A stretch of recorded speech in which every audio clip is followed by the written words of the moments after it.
Wouldn't it be great to have all of the energy you want all day long? Unfortunately, fatigue often gets in the way, even for everyday activities, and it seems to get worse every year. Here's why. When you're 20, your body has a natural ability to maintain healthy circulation, but every year that you age, your ability decreases.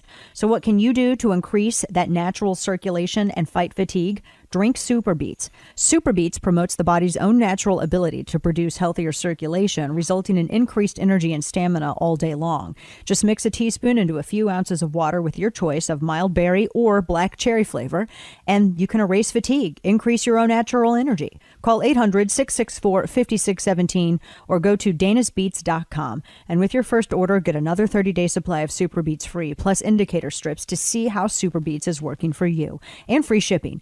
Call 800-664-5617 or go to danasbeats.com today. And all of the workers and all of the jobs, we want to keep them, and we want to protect our Second Amendment. You saw the other day, we're a very important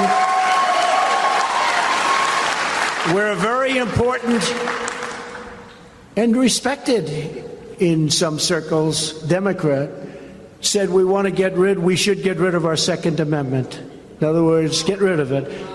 That's really it's tyranny. Could be right about that. So that's the president yesterday when he said, yeah, it's all that's fine. Welcome back, by the way, to the show. I'm Dana Lash at D Lash on Twitter. Official Dana Lash on Facebook. I saw a bunch of people saying, yeah, but he was just talking about taking due process just the other day. And these were all like anti-gun progressives. They were like, it doesn't count because before there, he was saying that, we got to take all the guns. And you know what? And then he came back and was like, yeah, that's not the best option. That's not the best thing to do. So no, we're not going to do that. Wow, you mean like a president who he listens to people and they're like, no, and he's like, you know what, you're right. Really? Like you don't please. It's Friday, and so we're going to have Open Line Friday. We're going to have some mailbag of hate too. And we got a number of things to get into. First of which, the terrorist, the Pulse terrorist, because it's a terrorist. Yeah, I'm sorry. Open Line Friday, 844-344-DANA. I'm just all about this story because I am floored that this was I am so floored that this was the actual decision. The Pulse terrorist, the guy who shot up the nightclub because he's a coward and a murderer, and his widow was acquitted, which I thought was fascinating. His widow was acquitted, and his widow ended up, she was charged with obstructing FBI, the whole investigation and all of this. She was charged with providing material support. But I guess that ultimately what the defense had to do was to put up put their, some sort of shadow of doubt about how radical her husband, or how, if she knew that her husband was a radical. I guess that's what, that was kind of what the defense needed to do. Because, and this is what I don't get, this woman, her parents were immigrants from they were Palestinian, they were from the Middle East, and she was accused of helping him scout out the original target. Remember, because they were going to go to like Disney World, right? They were going to go to House of Blues at Disney World. And he was actually put off from going there, shockingly, because there were armed guards. Can you believe it? So he actually did not want to go there originally. They were scouting that place out, but because they saw that there were armed guards, they thought, well, we need to find a place where there are not. I'm not kidding you. That's why he didn't go there. That came out in the trial. And so the prosecutor said that she knew that he was buying ammunition. She knew that he was stockpiling. She knew that he was super radicalized. She knew that he was fascinated by and supportive of ISIS. And then they said that her husband had to, he had to lie to his mom even. She told her husband to lie to his mom as to what was going on and where they were the night that he murdered all these people. And then after, what was it? I think it was after the massacre, after he was killed by police. That's when she told, when FBI got a hold of her and they sat her down and they were questioning her, that's when she had said, well, yeah, he was talking to me about jihad and ISIS over the last couple of years. Ooh, wow. And then she also said that, which is weird because, I mean, she had said that, I mean, this was hours afterwards. And then she tried to change it later and say, no, he wasn't radicalized at all. He wasn't even on the internet. I mean, I don't even know how he would look all this ISIS stuff up. And he even deactivated his Facebook account, and he only had like one gun, I think. And then of course they investigated and they're like, actually, no, you're wrong. You're wrong on all of these things. He engaged with radical Islamists online. He owned several firearms. He was on the internet all the time at his house. He talked with radical Islamists. He posted radical Islamist propaganda. And so the defense was trying to say, oh, she was coerced. Really? Did you hear the way that the defense was trying to portray her? Well, and look, I don't doubt that she was abused. I mean, the guy was a terrorist. Terrorists aren't really known for their high respect of women and their views on equality, their support of equality. That's one of the things terrorists aren't really known for. I don't know if you guys knew that. But the way that they tried to present it was that, well, she was just so stupid. What did they say her IQ was? They were trying to say her IQ was like super low. You remember that? They were trying, I remember that day because I was reading that. They were trying to say, well, her IQ was 84. 84 was the number they came up with. Yeah, they were trying to say she's really stupid. So, I mean, she doesn't know anything and is totally innocent. And even if she wasn't innocent, she's too stupid to be guilty. So they were trying to cover everything, which is really, I thought it was lame. I thought there was just too much there, quite frankly. But they said, oh, she was manipulated because she was so stupid and he was abusive and he manipulated her and he was so manipulative and that's how he was so smart and he was so manipulative that he was able to hide the fact that he was a radical terrorist. And, she couldn't have helped him plan because he changed his plans and he was so much smarter than she was. And one of the things that they had said was that they said that she had only helped to the point where they were scouting out the first location. And then they said, well, she didn't really help after that. That's kind of what their argument suggested to me. Like she was helping scout out the first location. And then afterwards she was like, no, he changed from doing Disney World. And then he went to the Pulse nightclub. So as they were saying that as a result, she couldn't have been aware of that, etc. And so they said, well, no, she was just sitting with her family at Applebee's and texting her husband and all of that. And, it was just weird. I don't buy that. I just personally, I didn't buy that. I didn't buy it because originally the plan was that he was going to hide a gun in the stroller and that they were going to go into Disney World and then he was just going to start opening up. So what, I guess he wasn't going to have a baby with him, right? Or was he going to hide the gun behind the baby? Who knows? But then he decided the assistant U.S. attorney, Sarah Sweeney, had surveillance video of the complex at Disney, and they showed him walking around and looking at stuff. And in it, he looks behind him at the police officer standing nearby before deciding to leave. So I don't know. I guess some jurors bought the fact that she was dumb. I didn't buy it. I mean, sometimes courts make decisions that juries have decisions that we all don't like and don't agree with. I didn't buy it. So coming up later on in the program, we're actually going to talk with one of our affiliates, one of our reporters, Sherry DeWitt with WDBO.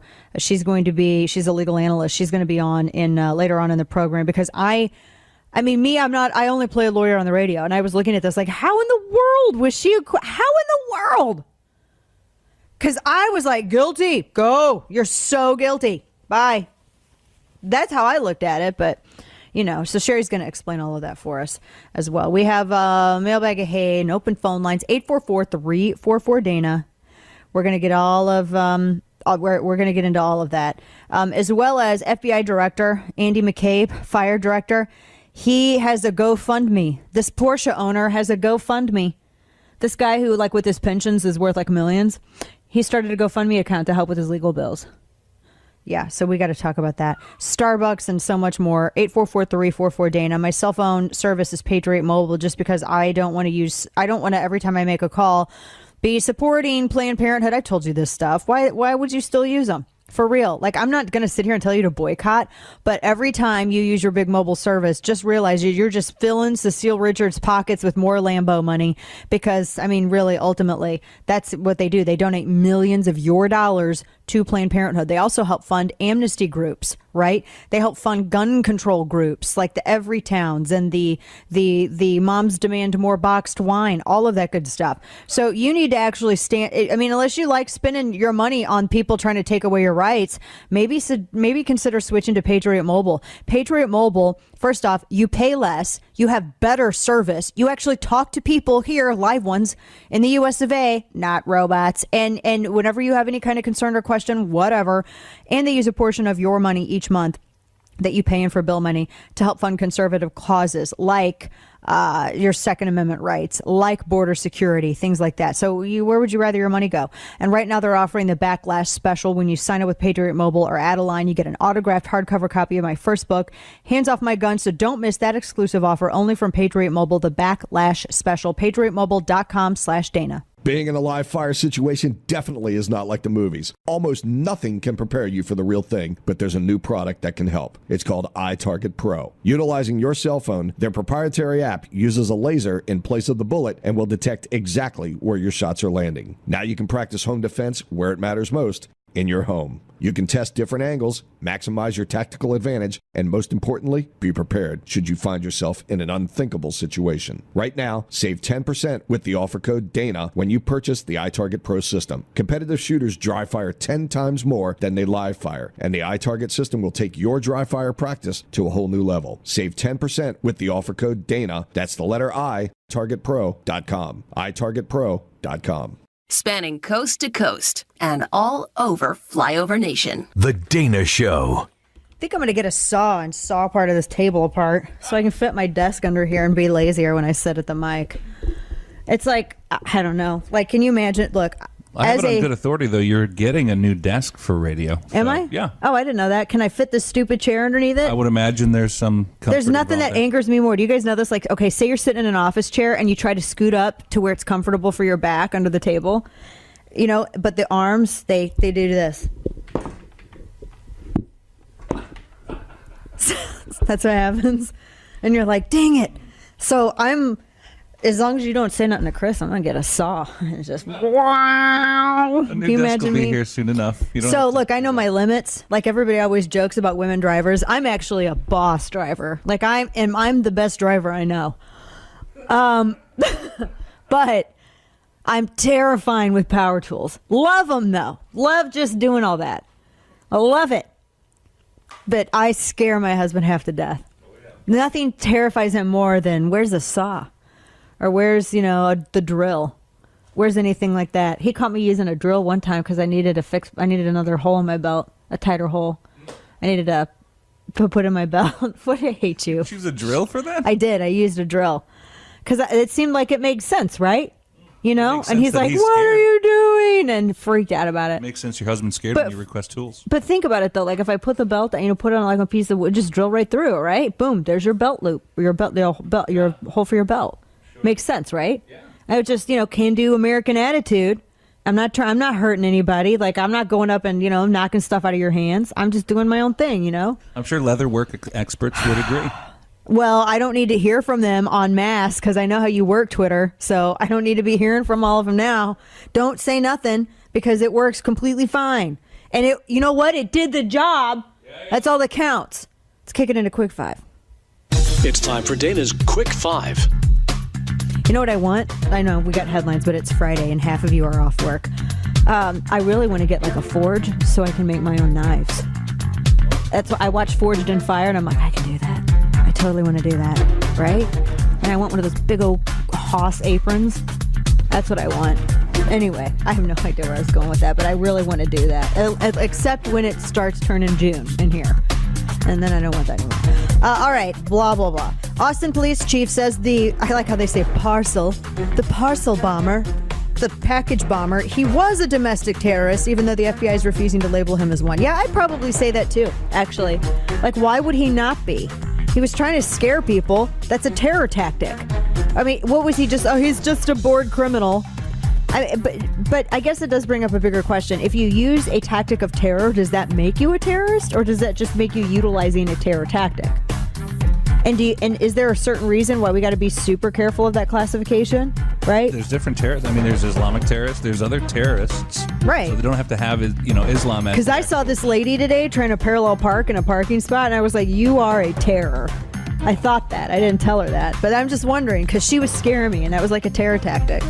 Russia is retaliating. It's a diplomat off. Like we care. Russia kicks out more UK envoys and hits back at other states. Okay. See, this is why you don't want me as president, because you think that the current one is bad. Like, I am a jerk. Like, I would be like, okay, Russia, okay. Guess we're going to maybe start taxing any imports from you. I don't know. That's me. But they say the UK, they ordered the UK to make deep cuts at its with its diplomatic missions. This is after Moscow kicked out 60 U.S. envoys. Okay, well, all right. And they said that, and that was because they're mad at being called out over poisoning a spy. Well, sorry, but that's just not how you do things in the world. Moving on. The IRS is auditing fewer Americans. You know what? It's shocking that they're now auditing fewer Americans after the administration that weaponized the IRS to go after people simply because they wanted to just, control their own health care. Wow, amazing that. This really appeals to me as someone who adores horseradish. PIX Channel 11, the pickle guys, this is in New York, and I, as much as I do not like going to where it's really crowded and everything smells like urine and pretzels, I could be moved by horseradish. They say the pickle guys on the Lower East Side, they serve up horseradish so strong you have to have a gas mask. They say that they sell this dish year-round, but they only make this special variety just for Passover. They say Al Kaufman is the owner, and he says, look, we only do it once a year, and it's super hot horseradish. I'm like, oh. And they said that it is so bad that it's, so. And they said that they used it at Cedar because the dinners that they have for Passover, because that, and I didn't know this, that you have to have a tear come out of your eye to signify the suffering the Jews went when they wandered in the desert for 40 years. And they go, but in the old days, we didn't have a gas mask. We had a fan that blew this stuff out behind us. So I think that's cheating when you guys are using horseradish to elicit tears. That sounds like you're cheating. But they grind up to 5,000 pounds of horseradish, but it is so strong, and you can only get it on Passover. $10 for a small jar, $19 for the large. I mean, and it's crazy. You ought to see them doing this. They got these gas masks on while they're standing by this industrial blender. That's crazy. We have your phone calls coming up. It's Double Line Friday, 844-344-DANA. Follow along on Twitter @DLash. And official Dana Lash on Facebook. Well, Fox News has become a propaganda network. It exists in an alternate reality. It spews forth daily a toxin into the American body politic. It purposefully monetizes division in the country. Oh, for crying out loud. It monetizes dirt. All right, dude, for real. Let's not even. That's Steve Schmidt. Steve Schmidt. I think he's probably full of Schmidt on this. What? Wow. I didn't even do anything. What are you talking about? What's your deal? It's a natural reaction from me. It was his name, SCHMIDT. That is correct. Right? And you said it as such. I'm just saying. He's one of those guys who's a Republican in the way Anna Navarro is a Republican. They're not. Anna Navarro used to be a Republican, but she got lights in her eyes when everyone started inviting her on. Look, it's totally fine. I don't care if people disagree with Trump or if they want to be never Trump. I mean, nobody cares. Nobody cares. I don't know about y'all, but I got like things to do in my life, right? I get that everybody's so self-infatuated, but wake up. You are your own biggest fan. I don't give a damn what you do. But what's weird is how the moment that they start getting invited on like ABC and MSNBC a lot, they immediately turn tail on every other conservative principle, like Anna has done. She's not a Republican. This dude ain't no Republican either. He's no Republican. He's not. He's an analyst for MSNBC, and the rule to get on CNN or MSNBC, the ones who hold fast to principles don't last long. And I used to work for CNN, and I have friends who work for CNN, and I know a lot of stuff that goes on behind the scenes. So before you try to go toe to toe with somebody who knows, just take a lesson. You don't last long. That's a fact. And at MSNBC, you last even less. You don't last very long. And so when I hear stuff like this, I'm like, do you not pay attention to the stuff that happens on your network? Do you exclude what your network does? First off, can I have an example that's like me saying, gosh, it really sucks that you're such a pedophile? I mean, do you realize how bad baseless allegations can get? If people want to play that game, okay. But do you realize, A, how dumb it is, B, how intellectually shallow it is, C, how you're not having an actual discussion on anything of that we all claim is important, and D, how easy it is? You can't just throw out accusations like Mitch O'Farrell, the 13th city councilman, 13th district out in L.A., like he does to me all the time. I invited him on my show Relentless on NRA TV because he said I attack children, and I said, by all means, please give me any proof. Give me video, give me audio, give me a link to anything that I've ever said, or retract. And he was never able to provide anything. So he just kept name calling me, because that's what Mitch O'Farrell does, is he's a name caller, and he's scared of smarter and more empowered women. And I'll pray for him. But it's so dumb to make these baseless accusations like this. You know, and I say this as somebody who's been called a murderer by that network over and over and over again, by people on that network repeatedly. So you can sit down, Steve Schmidt. We're not buying what you're selling. 844-344-DANA is the number to join the program. We've been talking about a lot of stuff, including that I'm just shocked that the terrorist widow was not convicted. I just didn't buy it. And they can sit here and say that she's stupid, but I'm sorry, stupid people even know when they're doing something wrong. Dave is on line 1 calling from Minnesota about that particular story. Dave, welcome to the program. Happy Friday to you. Hello? Hey. Hello? You're on air. Turn your radio down. Here? Oh, cool.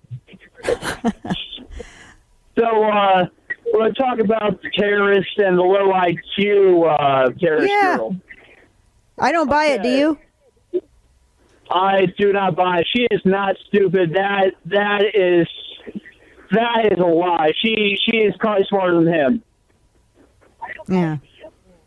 Yeah, I just don't. Go ahead.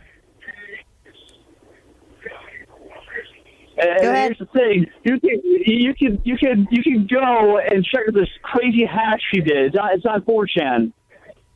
And what she did was she opened command prompt and she typed in www.google.com, right? And what she was able to do is access incognito mode. And just what you do is you can just do all of your business on there without getting caught. So they didn't do that, and that's why they got caught? Yeah, they didn't do that. That's why they got caught. You could see this. And also because, he was scoping places out. He got caught on video as well. Yeah, I just didn't buy. I appreciate you calling in, Dave. I just didn't buy the fact that she was dumb. I mean, that's like saying, well, someone who has a low IQ is just too stupid to know good from evil. No, that's the lamest defense I've ever heard in my life. Let's go to line 2. Joey from South Carolina. Beautiful state. Joey, welcome to the show. Happy Friday to you. Happy Friday to you too, Dana. I just wanted to call, and I agree with you what you're saying about that girl, but when you say stupid, I guess like Ron White said, used to say all the time on his comedy shows, you can't fake stupid. And it's true. I just want to call and tell you how much I appreciate what you do. I hate that I follow you on Twitter. I've never been a social media person, but when all this crap started in Parkland and all of these indoctrinated kids come out. They're not educated. They come out with their crap and the horrible things they say about you and all. And I said, it's a sad thing when you got a beautiful Southern lady as you are. That's a hell of a lot smarter than them. And they can't carry on a conversation with you because they don't know what they're talking about. They want to argue, and they don't have a way to argue with you because they're stupid. And I am very grateful. I hate what you're going through, but I know you're a strong lady. You're in our thoughts and prayers, and I really do appreciate what you do for the NRA and for you standing up for this country, because these people don't realize they've woken a sleeping giant in the Southern people. The people's always had guns, and they holler in background checks. And Dana, I bought my first gun in 1980. I had a background check then. Mm-hmm. But until law enforcement and military and mental health start putting the information in the NICS system, background checks are not going to help. If it's not there and they run a background check and don't say nothing's wrong, what are we supposed to do? Right. No, I get. You make some very good points there, Joey. Very good points. I agree with you on that. And that system. Go ahead, sir. I'll tell you this, because I know you got a lot going on. I listen to you. I admire you. You motivate me a lot. I've got a picture you saved on my profile thing, and it's you, and it says Dana Rocks, and I put that on there all the time. I put that, and I would join the NRA on beside it, because I just bought my son a life membership. Awesome. And I'm just, I got a house full of guns. I told you, I got enough guns in my house probably to hold off ISIS for a month if they didn't shoot an RPG up in here. But not a gun I've ever owned has ever walked out of this house and harmed anybody. Not one. And that's right. I just, I appreciate your show. I appreciate Cam. I appreciate everybody at the NRA. I mean, and I'll tell this and I'll let you go. I was in a grocery store a couple of weeks ago, and I had on a T-shirt that I bought from the NRA. It's a heather gray, and it's got NRA on the front, and on the back it's got a big target. It's got holes in it, and there's a pistol laying there, there's an NRA up under it, and at the top it says group therapy. I go in to get stuff to make chicken and rice for supper. And this guy, I walk up, and I call it a little conveyor belt where you set your stuff up and it goes up to the cashier at the grocery store. Mm-hmm. I hear somebody say, "Are you an NRA member?" Nobody called my name. I didn't turn around. And all of a sudden, I'm all over in the top of my buggy. Somebody shoved me in the back. No. Now, for lack of a better term, the redneck come out and Joey. I turned around and I said, "Don't put your blank hands on me." He said, "I asked you if you was a member of the NRA." I said, "I've been a life member for years, and I'm damn proud of it." And he said, "Well," he said, and of course the terrorist thing comes out and child murderers and all this kind of stuff. And I just laughed at him. I said, "Well, you can say whatever you want to, but don't put your hands on me." He said, "Well, what I started to do was walk up and rip that shirt off of your back." And I busted out laughing. And I walked with a cane. I'm disabled. I threw the thing in the floor. I said, "Buddy, you ain't got a big enough set to pull it off of me, more or less tear it off of me." And I stepped toward him, and he... I mean, that's just the country. I'm a country boy from South Carolina, and I don't bother anybody, give you the shirt off my back, but you're not going to take it, and you're not going to harm me or my family. And I hate that you went through that. Dana.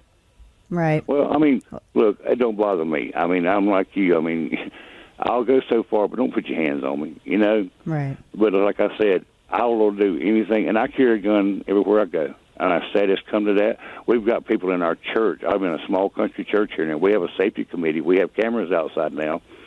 All the doors are locked when church starts. And we've got monitors back there where they control the sound and all. And people are watching. If somebody pulls up, somebody in our church goes out and confronts them. And it's sad, but we got like 5 or 6 people in our church that are packing in church. And I never thought you'd have to take a weapon in God's house. But, you got to do what you got to do. But, I mean, you were just an inspiration to all of us. I mean, and I'm so grateful to hear you. I watch you every time on NRA TV. I'm looking at everything. I listen to Cam. I listen to you.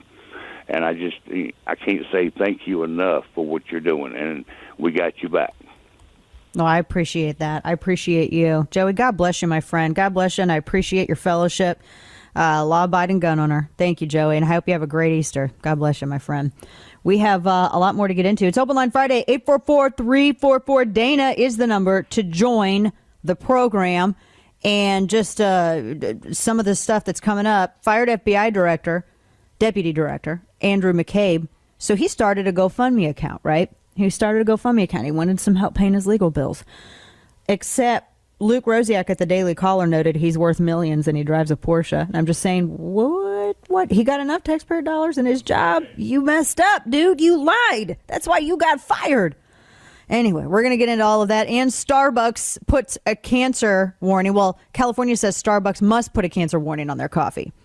Wow. So we're going to get into all of that and so much more. Look, I don't know how old your car is, but there's one thing that I do know is that cars are not made like they used to be. I remember when I was growing up, all of my uncles and my grandpa, everybody be in the garage. They had a detached garage. Everybody goes out the garage and they would be working on cars or looking at this or doing something or other. It's not really like that anymore with these newer cars because everything is so much more technologically advanced. You got GPS, computer system, everything else. And that also means expensive. So you need extended vehicle service protection like I got from CarShield so you don't have to worry about affording unexpected surprises. They make the whole process easy, right? You can take your car to your favorite mechanic, somebody you trust, or a dealership to do the work. Back to the dealership. It's your choice. And they give you 24/7 roadside assistance. They put you up in a rental car while yours is being fixed because they just want to get you back on the road. And the other thing I love is you're not on the hook for reimbursement. They handle that directly, not you. Administrators at CarShield have paid out close to $2 billion in claims. They're ready to help you. So save yourself thousands in future car repairs. Get covered by the ultimate in extended vehicle service protection like I did. Call 800-CAR-6100, mention code Dana, or visit carshield.com. Use code Dana to save 10%. That's carshield.com, code Dana. A deductible may apply. Being in a live fire situation definitely is not like the movies. Almost nothing can prepare you for the real thing, but there's a new product that can help. It's called iTarget Pro. Utilizing your cell phone, their proprietary app uses a laser in place of the bullet and will detect exactly where your shots are landing. Now you can practice home defense where it matters most, in your home. You can test different angles, maximize your tactical advantage, and most importantly, be prepared should you find yourself in an unthinkable situation. Right now, save 10% with the offer code DANA when you purchase the iTarget Pro system. Competitive shooters dry fire 10 times more than they live fire, and the iTarget system will take your dry fire practice to a whole new level. Save 10% with the offer code DANA. That's the letter I, targetpro.com. itargetpro.com. Fisking the news media to give you the truth. It's Dana Lash. So Kurt Eichenwald, who is the contributing editor at Vanity Fair and MSNBC contributor, tweeted to Kyle Kushov, who's one of the Parkland survivors, quote, "Kyle, you continue to disappoint. Trafficking in fantasies, fine. Your followers are infantile. Your only form of debate is insult, and you wonder why I have no respect from you. For you." That's from Kurt Eichenwald, yes. So is the same standard going to be applied? Will the rule be equally applied? Will it be equally upheld? We're going to ask the internet in a minute. Oh, gosh. We're going to ask the internet in a minute. Do you think it's going to be, Kane, do you think that is worse than what what she had said? Oh my gosh, of course. I mean, I'm not even a fan, but Right. of the previous, or of the latter. Definitely not the latter. But is what he said worse than? Oh my gosh, yes. And by the way, no one's ever going to hold that side. And they don't even hold themselves accountable, let alone their own. Only if it's a political suicide. Right. So I just asked the Webernets. Let's see what happens. Will the rule be equally applied? Don't know. Anyway, let's go to the phones. 844-344. Wait, 844-344 Dana. I had too many fours, didn't I? Did I? It's a weird day. It's Friday, and it's Good Friday or Bad Friday, kind of depending on how you look at it. Well, but then heaven counted to 3. I didn't have to cut in. He already deleted his tweet, so I guess we can. It's gone. The minute oh no, he didn't. Yeah, he did. It still. Yeah, he did. I have it still. Okay, good. Yeah.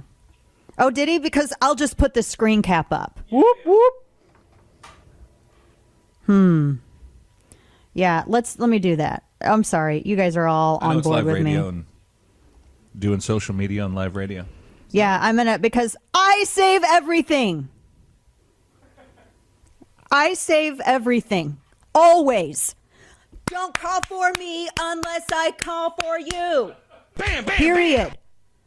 Okay, I'm sorry. Let's go back to the... I have time. I'm going to go to the phones. 844-344 Dana. Bill's calling in from my home state of Missouri on line 1. Woot, Bill.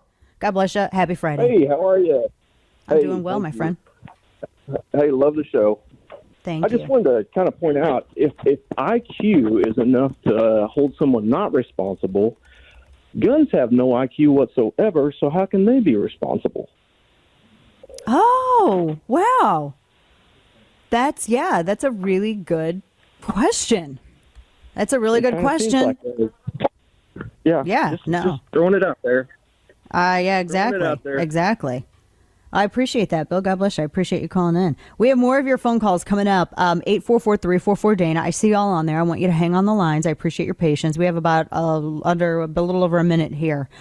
So coming up, I want to let me just tell you what we got, because I have to tell you the Starbucks story, which is crazy. And then up next, the deputy director, Andy McCabe, right? He got fired. Why? Because he lied. He lied. And he's raised $350,000 on his GoFundMe account. And I thought, well, he needed a GoFundMe account? Like, why are his bills so crazy? So Luke Rosiak, who's at the Daily Caller, had said that he actually has he's worth several millions, and he drives a is it Porsche or Porsche? I'm trying to remember that episode from Friends with Joey. Like, do you guys remember? Is it Porsche or Porsche? I've always thought if it's the name, it's Porsche, but if it's the car, it's Porsche. But Porsche? Is it Porsche? I feel like I'm such... See, I feel like I'm like my Southern Missouri accent. I say Warsh because there's an R in it, and y'all can just step off. And I feel like when I say wash that I'm being fake, and I feel like when I say Porsche, I'm being fake. Yeah. Porsche. But I guess that's why the E's on there, right? I guess that makes sense. Okay, so anyway, he has a Porsche. And I'm just, why does he need a GoFundMe account? Maybe, you know what? He wouldn't be in this problem if he hadn't lied. That's number one. Don't do the Mike Flynn thing, right? Can you imagine if Mike Flynn started a GoFundMe? Oh, how would the media react to that? So we're going to get into that and so much more. Anyway, a lot more coming down the pike, and I'll keep you updated on that equal application of the rule as it relates to that MSNBC contributor. But then I did decide that I had to figure out what happened, because I was confused about it, and ended up, writing a book called that. And I was really struck by how people said that to me. Mostly people in the press, for whatever reason, like, oh, go away, go away. And I had one of the young people who works for me go back and do a bit of research. They never said that to any man who was not elected. They did, but it's just you're more annoying than some of the other ones. I mean, believe me, they did, girl. They did. I just say, name me one man president or ex-president or candidate that's ever gone as long as she has after the fact. Wait a minute. And by the way, welcome back. Second hour at D Lash on Twitter, official Dana Lash on Facebook. We're going to the phones in here in just a couple minutes. So wait, is she saying that she shouldn't be told to be quiet because she's a woman, or that I'm confused, or that no one has told men to be quiet? Which would imply the fact that she's a woman, she shouldn't be told that. That's sexist. She's sexist. Yeah. No, you're right. She's not a friendly person. I mean, just no. I mean, you couldn't even steal your party's nomination. The woman who could not steal her party's nomination from Bernie, and I'm not a Bernie fan, don't get me wrong. I'm not one of those people who loved me some socialism and then decided to switch to being a conservative, when it looked like it was professionally appealing. Because that's where the party is. The party's with Bernie. And that's why they had to have all those super delegates. The woman who couldn't even win her own party's nomination was not going to win the general election. So let's get real. It is Friday. We got Mailbag of Hate coming up as well. So really quickly, just to catch up to date. So you guys remember there was someone else in talk radio. I've never really spoken with her. She's never really been nice. Of course, I don't know if she's been nice to a lot of people, but She tweeted something out that I thought was kind of a distraction. Let's just be real. I thought it was a distraction. Like, why? There's so many other good things to focus on. But the people who were saying that she should have her advertisers boycotted and her career ruined, that's so unbelievably overblown. Because she didn't attack anybody. Let's get real. She didn't attack anybody. And I think this is undeserved. It really is. I mean, I could easily be like, yeah, I ruined someone who, yeah, diggered. But it's seriously, do you realize what a horrible precedent this sets? It's completely unacceptable. And she didn't attack anybody, for crying out loud. But here's the thing. MSNBC contributor Kurt Eichenwald is let me put this out. He tweeted Kyle, like he was literally replying to Kyle Kashuv. Steve, he was literally replying to Kyle dang you, Steve Jones, to Kyle Kashuv, and he tweeted, "You continue to disappoint." When Kurt Eichenwald's not looking at hentai, he tweets, "You continue to disappoint. Trafficking in fantasy's fine. Your followers are infantile. Your only form of debate is insult, and you wonder why I have no respect for you." What cartoon character does he sound like to me in my head? Kurt Eichenwald? No, yeah. No, he sounds like Jimmy from South Park. That's the voice I would use. He just seems like he's mean. And Jimmy, even though he's a good guy on South Park, he sounds like a bully whenever he talks. And that's why I always think that. Anyway, that's why I guess that's the voice that my voice sounded like. And you wonder why I have no respect for you. So I had asked, in light of current discussions, this remark to Kyle Kashuv seems inappropriate and uncalled for. Let's see if the rules equally apply to this MSNBC contributor. What did you say his response was? Because then he deleted it, which I already got it. What did he say? His response is, "I owe an apology to Kyle Kashuv. I have no idea how many times I've commented to him. There's a high school kid who has a podcast who keeps challenging me on debates with insults. I mixed up their names. Please ignore every tweet I've sent. They were written for someone else." So apparently it was a different high school kid he was bullying, not Kyle Kashuv. Oh, you mean the other Kyle in Parkland, who's at Kyle Kashuv on Twitter, that he replied to directly? Oh, that one. Yeah. Nobody buys that, dude. Just like nobody bought that I was looking for something on all of these hentai sites that were... Just looking up calamari. So just if you don't know what I'm talking about, Kurt Eichenwald got in big time trouble because he took a screenshot of something. He took a picture of him holding something up to his computer, and then everybody noticed that he had these like porno tabs open on his browser. And then he came up with this like ridiculous excuse for all of this.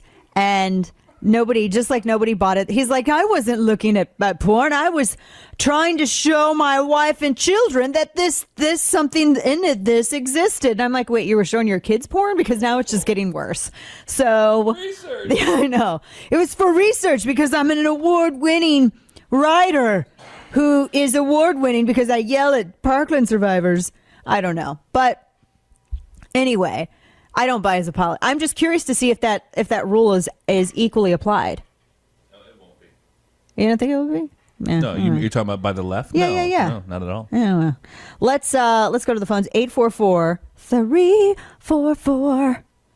Dana is the number to join the program. Now, one of the other, really quick, because I have a caller on this and I want to get him because he's been waiting. Andy McCabe, he raised more than $350,000 in 10 hours on GoFundMe because he's in a legal battle with the Trump administration because after McCabe lied and got in trouble, he was fired. And then he was upset about it. Even though he's a millionaire and has a Porsche, he needs a GoFundMe account. Anyway, let's go to Tom calling out of Boston on line 4. Tom, welcome to the program. Thank you for your patience. I appreciate you. No problem, Dan. I appreciate you being on the air, Dana. It's a great show, and being in the land of liberalism, it's so refreshing to hear people who think normally and talk normally and act with common sense. And I don't mean common sense control, like the gun laws they want to institute, but just pure common sense. So thank you. Yeah. Well, thanks. It's tough here, Dana. It is tough here. I took my son to the range a couple of weeks ago. My brother and I showed him some gun safety, did some target shooting. What a great way to instill discipline and responsibility. You know how sad it was that he couldn't take a picture and send it to his friends and say, "Check out what I did today"? That's sad and pathetic because the kids at his school would have ran him out on a rail.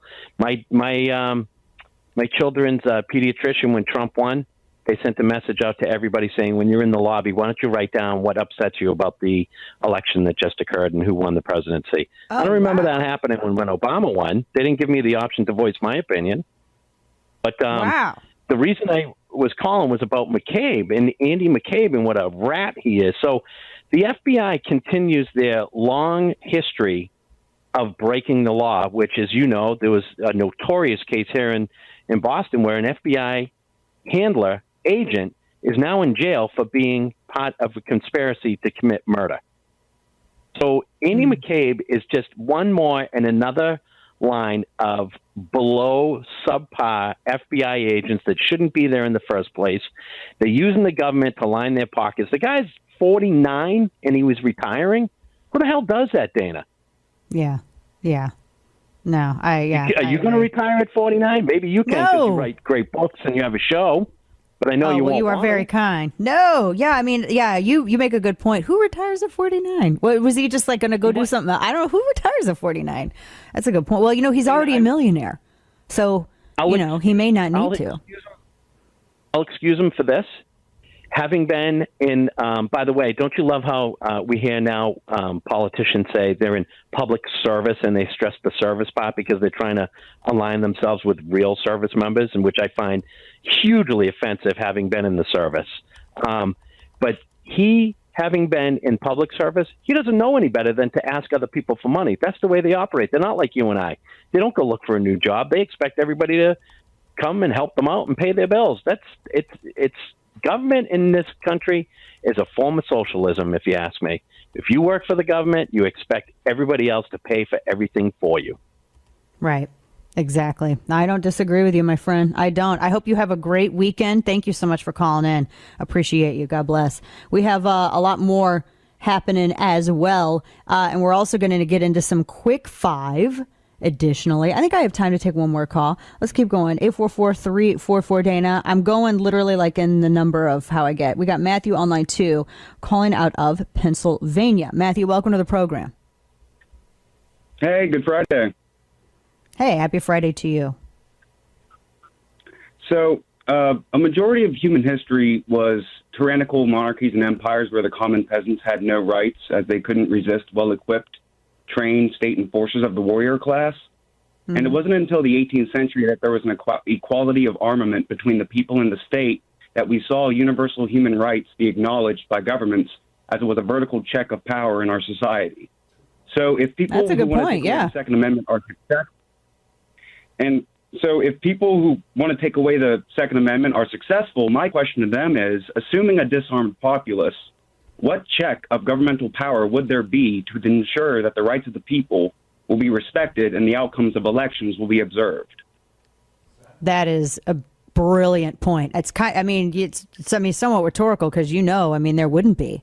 That is a brilliant point, my friend. God bless you, Matthew, for calling in with that. That's perfect, and you're absolutely right. Case in point, I want everybody, and when you get a chance, I want you to go and look at like how some of the recent arrests for speech in Germany and the UK. Right? There are people who you could get arrested for something you post on Facebook. Just speech. Not speech that endangers someone, not speech that threatens someone's life or anything like that.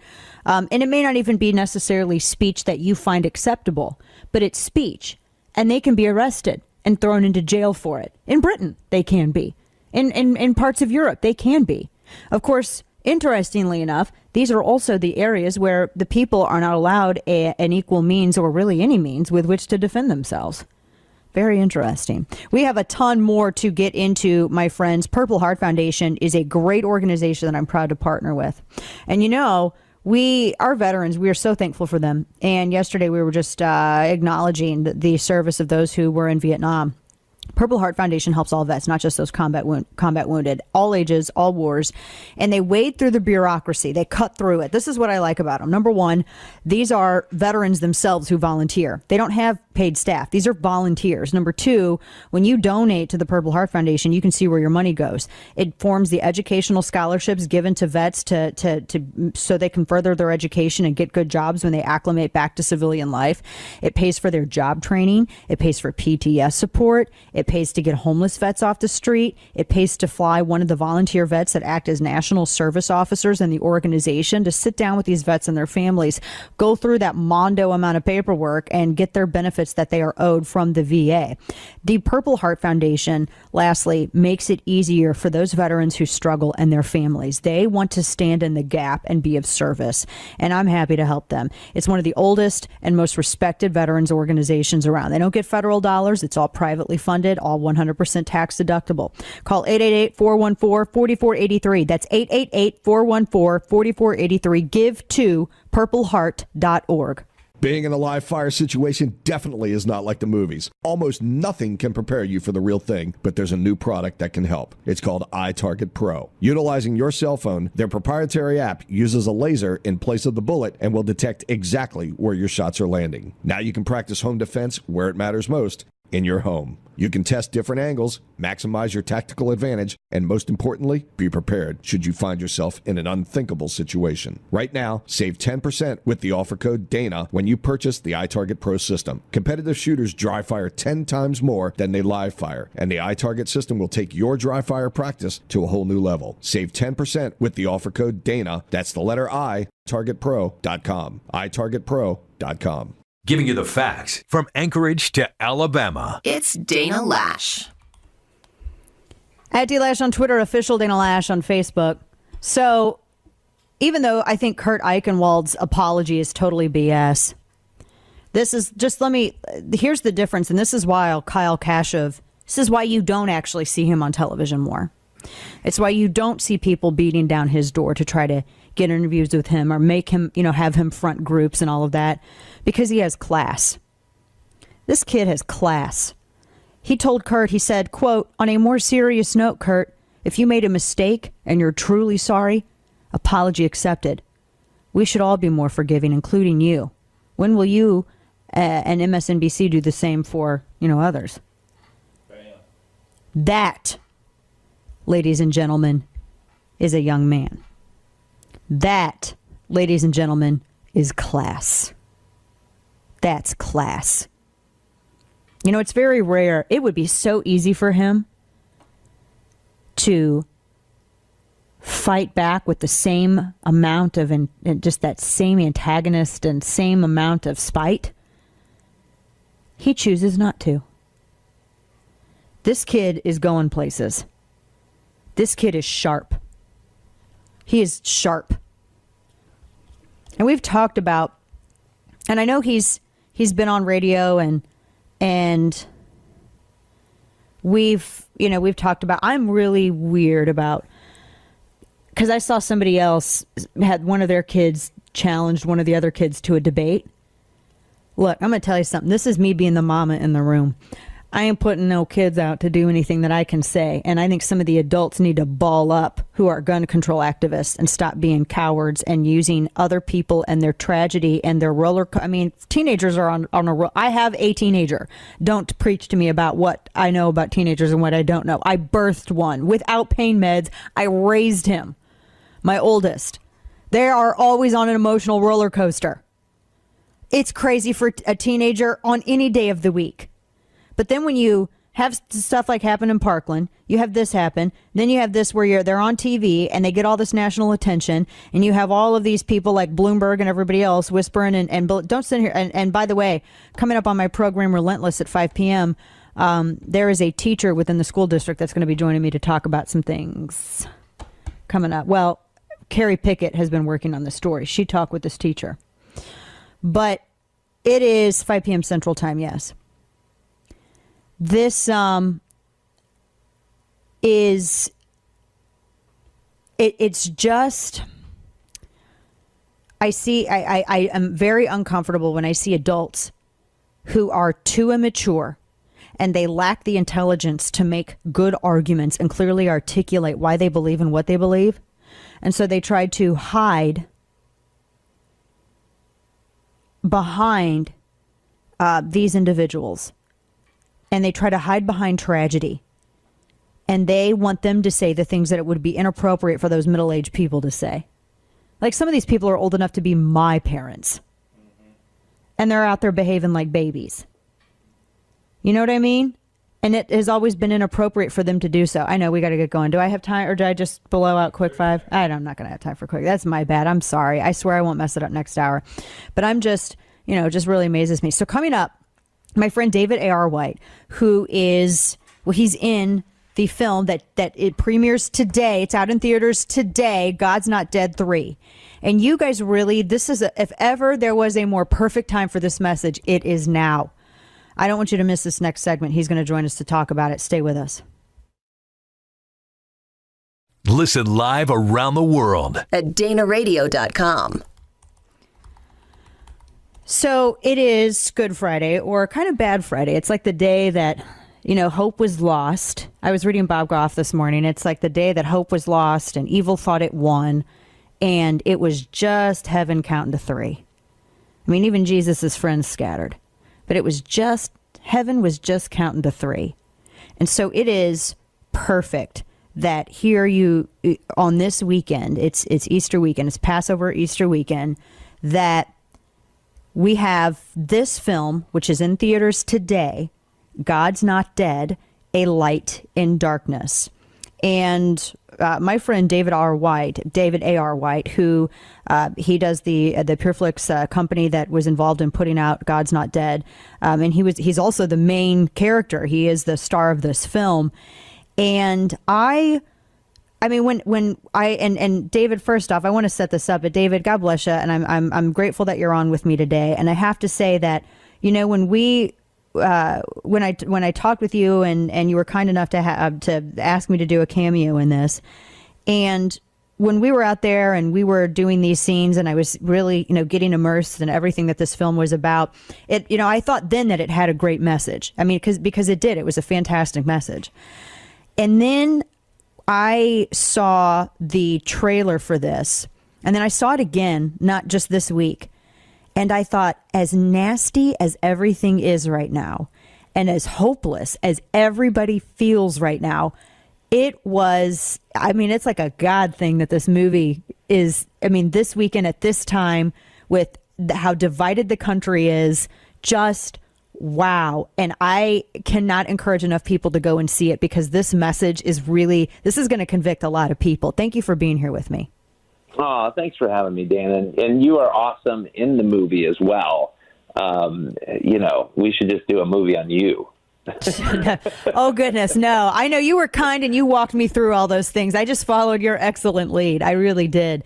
Now, this is God's Not Dead, A Light in the Darkness. I mean, this is, it's telling the story of, ultimately, what happens when, it starts.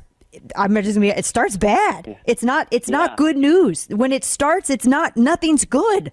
I mean, you have a congregation that's, lost its voice. It's lost its fellowship. And, your character you're not just dealing with a very public trial, but you're dealing with your own personal trials as well. And there is this overwhelming temptation in these particular moments to think, okay, so where's Jesus in this? Where's the hand of God in this? I'm not seeing it. And it is very easy to just be incredibly negative and go down a very bad path that way. And that's how this film starts. Yeah, no doubt. I mean, the interesting thing about the first two films, obviously, my character kept saying God is good all the time, and all the time God is good. And I think that's something that we wanted to bring out with this, is God good in the middle of our hardship, in the middle of, hurricanes, floods, people losing their jobs, divorce, kids getting sick, like in the middle of what's going on in our country it's easy to lose hope, to not see the vision, to not, to step off of that dream that God put in our hearts to pursue. And when things don't go right, and I think that's something that obviously I play. Reverend Dave comes back, and there's a lot of this going on in all the characters in the movie, and it certainly is relevant, though. On today, Good Friday, when everybody thought the hope was gone, they didn't see Jesus died on the cross today. This what they thought was what he was representing was, coming to save the world, and all of a sudden he gets killed. How is this good? Yeah. They thought that God, I guess, was going to send a warrior, and he sent a baby.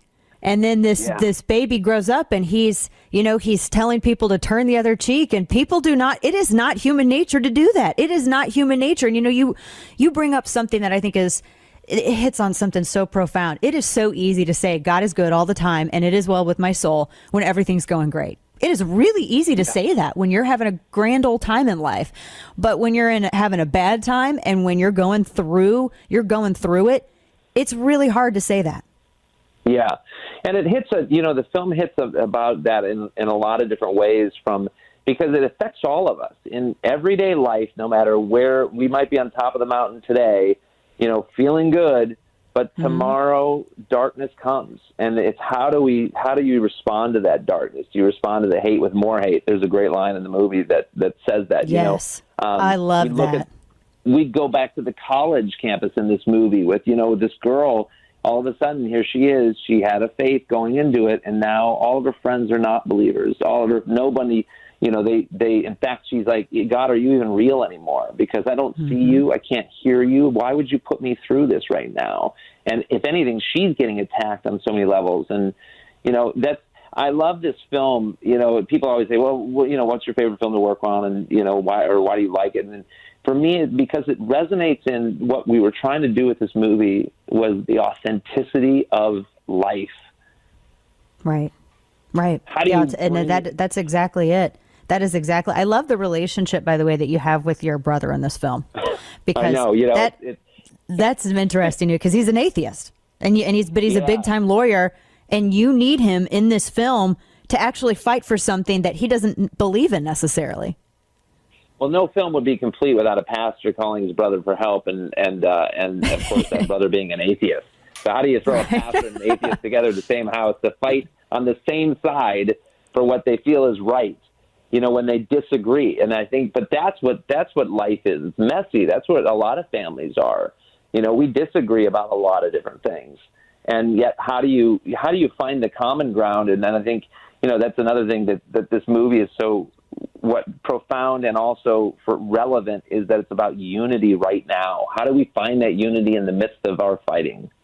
Right. That is it exactly.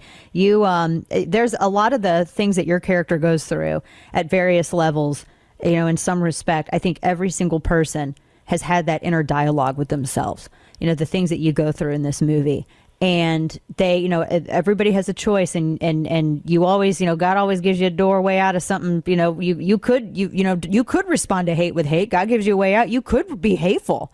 You could be incredibly and respond to that just as hatefully. But some people think that, and I think in today's society too, David, and I remember we kind of talked about this a little bit when I was out there with you. Some people think that meekness is weakness, and it's not.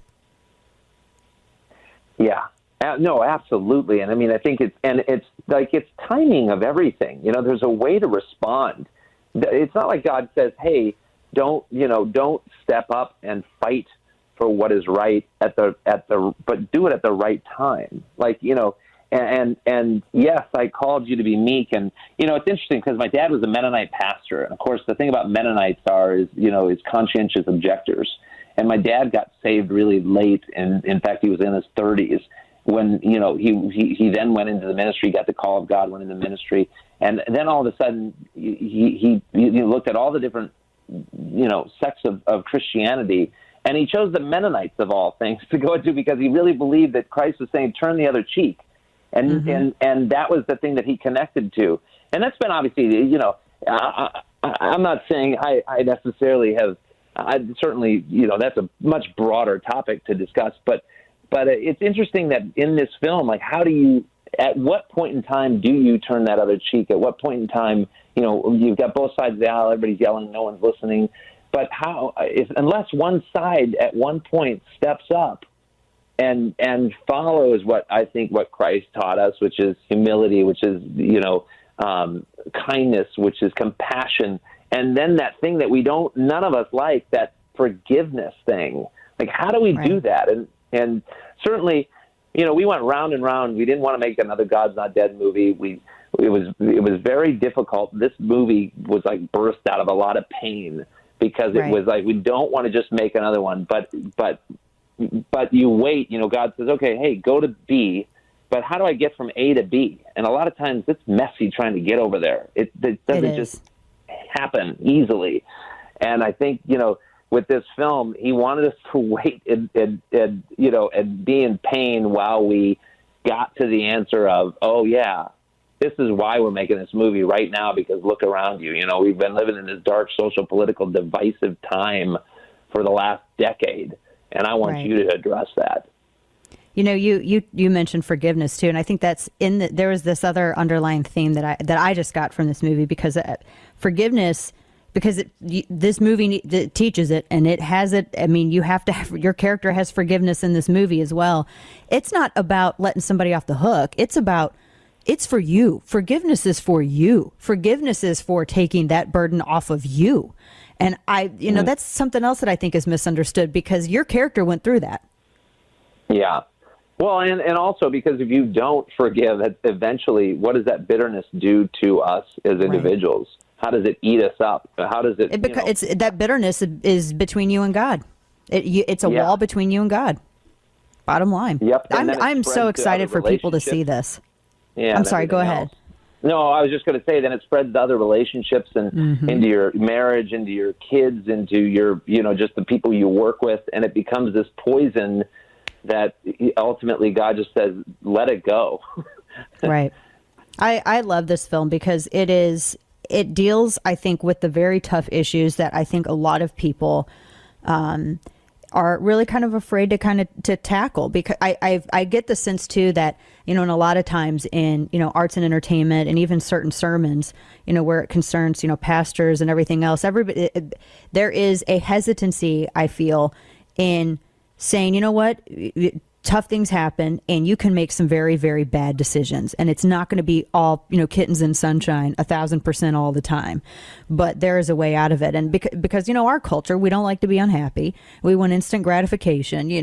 I mean, I even see that kind of in the church. Sometimes people join a church and they think immediately they're going to be going deep in grace, and it is a lifelong process where you are stepping every single day.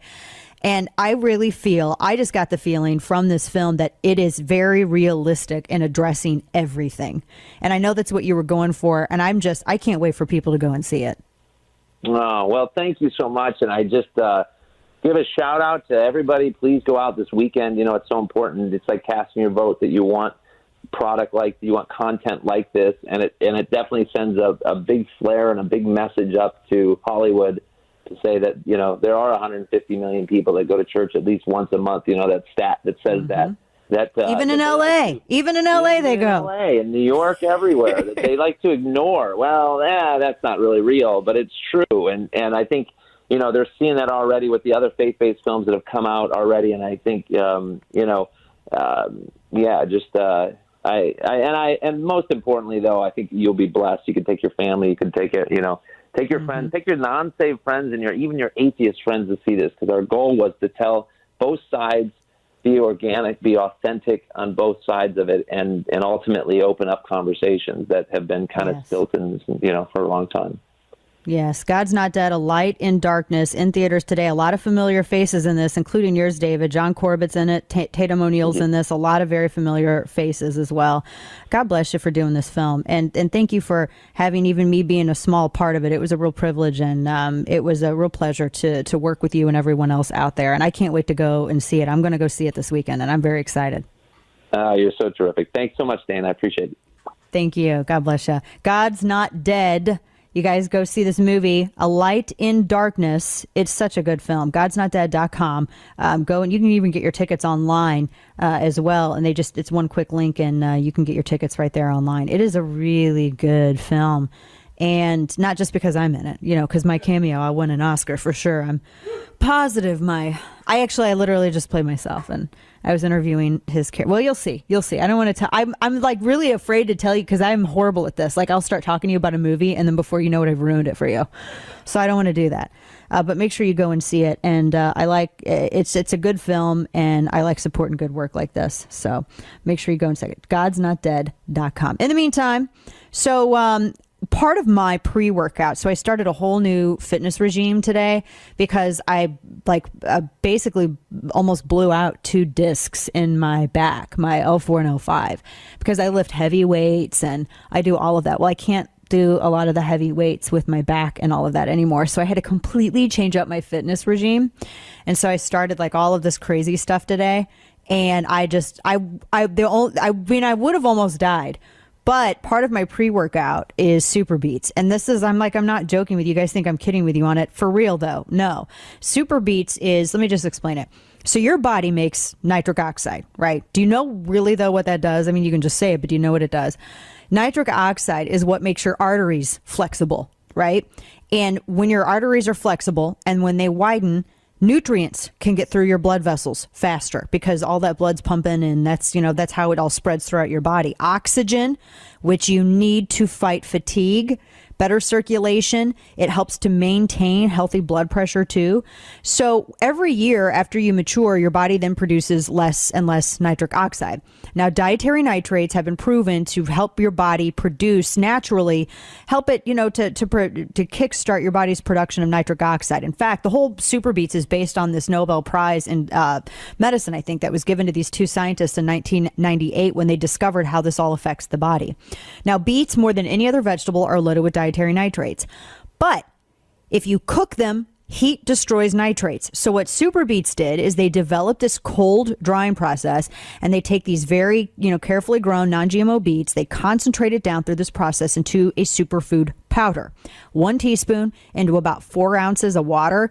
Do that shot, and I feel it in about 20 minutes. So based on your height and weight, I'm sure it varies, but that's about, the average time for me. You will notice the increase in energy, and you will notice your increase in focus. I'm not kidding. It's what, coffee and soda and those other stimulant drinks try to mimic, but this is the body doing it naturally. No crash, no jitters, because there's no sugar. There's no stimulants in it. You don't get all of that stuff. No spiked heart rate or anything. Call 800-664-5617 or visit danasbeats.com. You get free shipping and a 30-day supply of Super Beets additionally with your first order. So call 800-664-5617, danasbeats.com. It's The Dana Show. I had to let that go because somebody out there is like, is that Vanilla Ice? Shush up your mouth. Let's go ahead and kick it into some Florida Man Person. It's time for Florida Person. It's time to check what Florida is up to. What would it be without Steve singing? All right, so a Florida man called 911 to ask dispatchers to please find Drake and Lil Wayne. Fellsmere Police, Florida, he called and said, they know who I am, according to the arrest report. Then he hung up, and when dispatchers called them back, he allegedly told them to figure out the movie, It, the scary movie. Now, WPTV is not identifying him because apparently he has some mental health issues. So, and then he also got in trouble previously because he had called and asked to speak with the president. So he was again taken this time to Indian River County Jail. So Florida woman opens a restaurant that only serves food starting with the letter C. C Foods. It's called the Sea House. Champagne, charcuterie, and cheesecake. Seminole Heights, Florida. It's only, oh my gosh, there's so many jokes. Only the letter C. So basically it's champagne, meat, and cheesecake, right? I don't have a problem with this. That actually sounds like the 3 food group. They should be 3 food groups. Folks, third hour on the way. Open phone lines 844-344-DANA. If you've never heard of nitric oxide, listen up. Nitric oxide is one of the most important molecules in your body. It promotes healthy circulation, which gets the oxygen and nutrients flowing throughout the body and helps support healthy blood pressure. And you can help your body produce nitric oxide naturally by drinking Super Beets. Only Super Beets is made from non-GMO beets, carefully grown and then concentrated into superfood crystals. Mix a teaspoon into a few ounces of water with your choice of the mild berry or black cherry flavor. The nutrients in Super Beets are concentrated in a way that makes them usable to the body to create nitric oxide safely and naturally.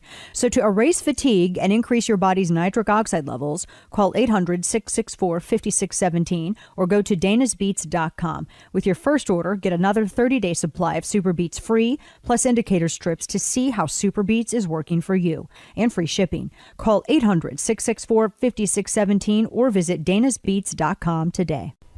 I personally do think that universal basic income is an idea that has a lot of merit. There are some pilot programs going on right now in the United States. Stockton, California is working with a program, and there are some different ways to work with it. Oh. Well, is that Keith Ellison? Louis Farrakhan's BFF? He says, well, we have to have government-funded universal basic income. So what, you just, get paid? From whom? Who pays you? Money Tree? The Money Tree? Wasn't that a Dr. Seuss book? Oh, wait, that was called The Giving Tree. Sorry. I think maybe some people took it literal. I can't, by the way, sorry, Klingerman, I can't read that book. It makes me so sad. I can't read that book. I don't even want to look at it. I can't even look. My kids, when my oldest was younger, he had it on his bookshelf, and I purposely turned it backwards so I didn't even have to read the spine because it made me so sad. I tried reading that book, and I am not a crier. I am not just, not because I don't have those feelings, but I'm just not. But I read that book to that child one time, and first time I read it, I'm like, what? Because I forgot how horrible it was. I'm like, this is horrible. You're a brat. You're such a brat. The little boy in the book was horrible. He just kept taking and didn't. Oh my gosh. It just killed me. I couldn't, and no, never. And I didn't read it to my second one because I'm like, this is horrible. This is so bad. It's like that book. What is it? I Love You Forever. That book. Oh, that book is sad and also terrifying because the old lady granny shimmies up the grown son's side of the house and breaks into his house and grabs him out of his bed and holds him like a baby. I mean, that's straight up creepy, right? I told my mom, I'm like, I love you, but if you, shimmied up the wall at our house and broke into my home and held me like a baby, I might think you're a burglar, that's crazy. Stop it. And also, did they not have alarms back when that book was written? Am I analyzing this too much? But it was creepy. Do you know what one I'm talking about, Kane? Do you remember the picture where she was literally climbing like a cat burglar up the side of the house, or like a horror movie thing? The lattice. Oh my gosh, it was like a scene out of Poltergeist, climbing up that, oh gosh, creepy. I could not even handle it. Could not. And I didn't read that book to either. I read it until that point. I'm like, okay, this has got to go. This is not a book we are going to read today. It is not. Oh my heavens. I could have a whole big thing on children's books and how crazy. My favorite one, real quick, and I'm going to go to the phones because it's Open Line Friday, 844-344-DANA. I think, and by the way, this is a book that I give to graduates I like. People who graduate high school and that. This is my go-to. I give them a gift card or something. But this is also my go-to gift. Oh, the Places You'll Go by Dr. Seuss. I think most adults need to reread this book. Sure, it's Dr. Seuss. Sure, it's classified as a kid's book, but it dumbs down common sense and a positive message in such a ridiculous way. My kids haven't memorized. I haven't memorized. I always, every year, I give that because my family's ridiculous. It is, Steve, I'm going to beat you to death with it. It is, it's constantly, I gave one to Good Time Glaive, and he legit sat in his car and cried. It was creepy. One of the neighbors called me.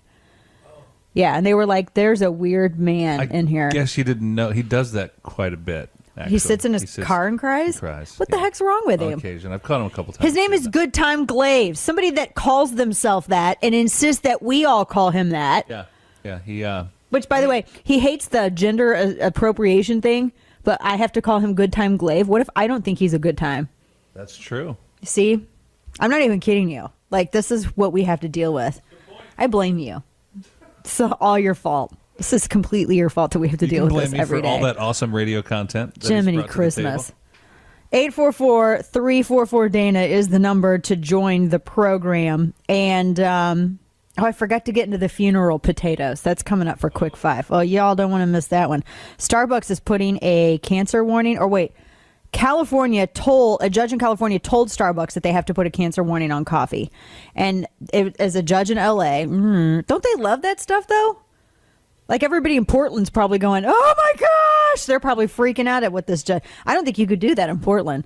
But they said that Starbucks and other firms, I'm reading this directly, quote, failed to show there was no risk from, okay, it's called acrylamide. Here, Kane, wait a second. How do you pronounce, it's spelled, I don't know how you pronounce this. It's spelled ACRYLAMIDE,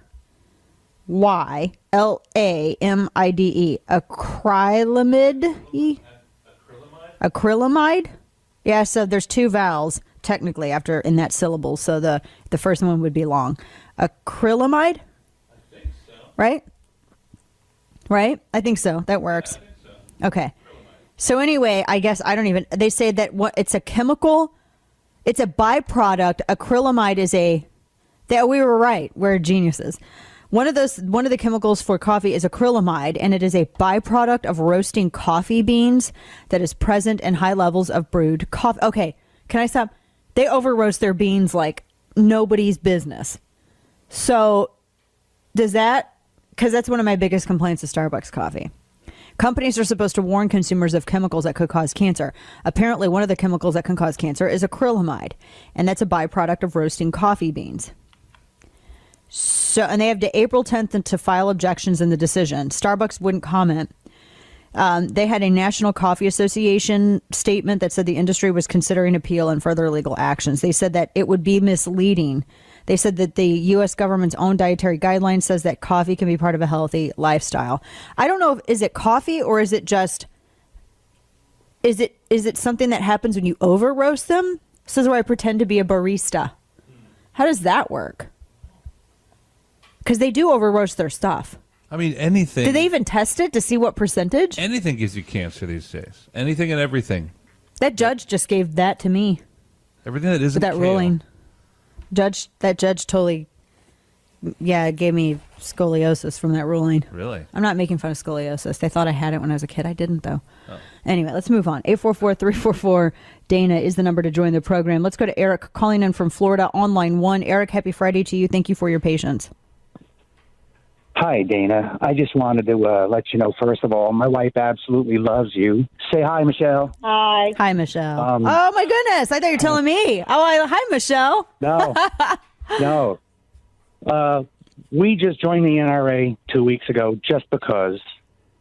And wow. Then we saw what you have been enduring as a spokesperson.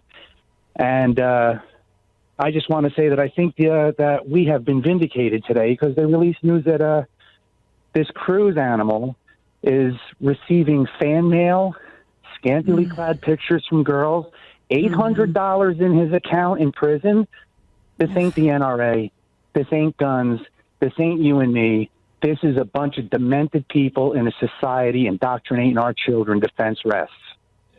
Amen to that. God, you know what? God bless you and welcome to the fellowship. And I appreciate you both. And you're right on. Thank you so much, Eric, for that. I appreciate you. Thank you for calling in and have a wonderful weekend.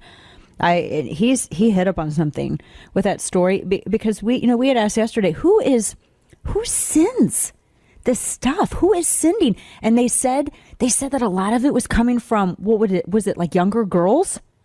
Like, I guess young adult girls, I guess under the age of 21. What in the world? Now, I have on my show on NRA TV coming up at 5 p.m. Central a development with regards to Parkland. And I will share that exclusively on my program. You do not want to miss that. Definitely not. Yeah, it is. It's just, wow. It's unbelievable. Patrick is calling out of Orlando on line 3, WDBO. Patrick, welcome to the program. Thank you for calling in. Hey, thank you for having me, Dana. Got to meet you at your book signing for Flyover Nation. Great book. Awesome. Thank you. I'm glad you enjoyed it. Oh, thank you. I was calling about, you give us so much good information about Planned Parenthood, and I started checking it out. And I noticed that they were given like close to half. Well, they were given $500 million by the federal government like last year, and 50 million of that went back out to Democratic candidates. Like, it kind of seems like that old school like protection racket, like, if you give us money, then we'll keep the bad people away from your door. How is this even legal? That is the $1 million question. And I am so glad, Patrick, that you asked that, because technically our tax dollars are paying for that party. And they're paying for it because it's just a giant laundry operation through which they are funding a lot of those campaigns. They use it for so many of these Democrat campaigns, and we're funding it. That's our taxpayer dollars. And it's like 530 some odd million, I think, a year. And one of the reasons I was so mad is it's continuing to be funded in this current omnibus. But yes, we're funding their campaigns. Can you imagine if the situation were reversed? Exactly. Be unbelievable. God bless you, Patrick. That's a great question that you called in with. Yeah, can you imagine if you had to give the NRA over $500 million a year, and the NRA was using it? The NRA actually doesn't work with just Republicans. They endorse Democrats too, because they endorse the Democrat governor in Missouri. And thank you, Patrick. I appreciate you. Chris Koster, who was running against Eric Greitens, who was in a bunch of trouble, but they endorsed him because he had a record of being pro 2A. Joe Manchin is another one because he's of his votes on Second Amendment stuff. And so, I mean, it's not just exclusive. They're more, but can you imagine though? I mean, if what it'd be like if it was reversed? Oh my heavens. Folks, before we get going, speaking of firearms, by the way, and your self-defense rights, one company supports that. It's a Florida-based company, guys. Keltec. I love them. I love them because they're just so innovative with everything that they do. They don't just recreate the stuff that, we're all used to. I mean, they go out and they create entirely brand new things. They're driven by innovation and performance.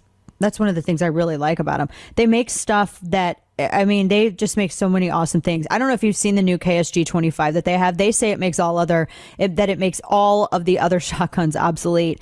It is awesome. The KSG 25 can hold a whole box of shells. I'm not even kidding you. 2 3/4 inch shells, 24+1. It can also take 40+1 rounds of 1 1/2 inch shells. So that's like 3 times the capacity of your ordinary shotgun. You load the entire box. It has the longest Keltec barrel and patented dual 2 magazines yet, but it's only 38 inches length. So it's actually, yeah, it is. It's actually shorter than most 12 gauge shotguns. So you can just throw it in your truck, put it in the rack. It works. And it has that same downward shell ejection, and it empties all that stuff out of your line of sight. Magpul rail vertical grip, flip up sights, front and rear, also has those. Super awesome. Check out everything that they have, not just the KSG. You also have to check out the PMR 30. This is one of my favorite things to take to the range and practice target acquisition.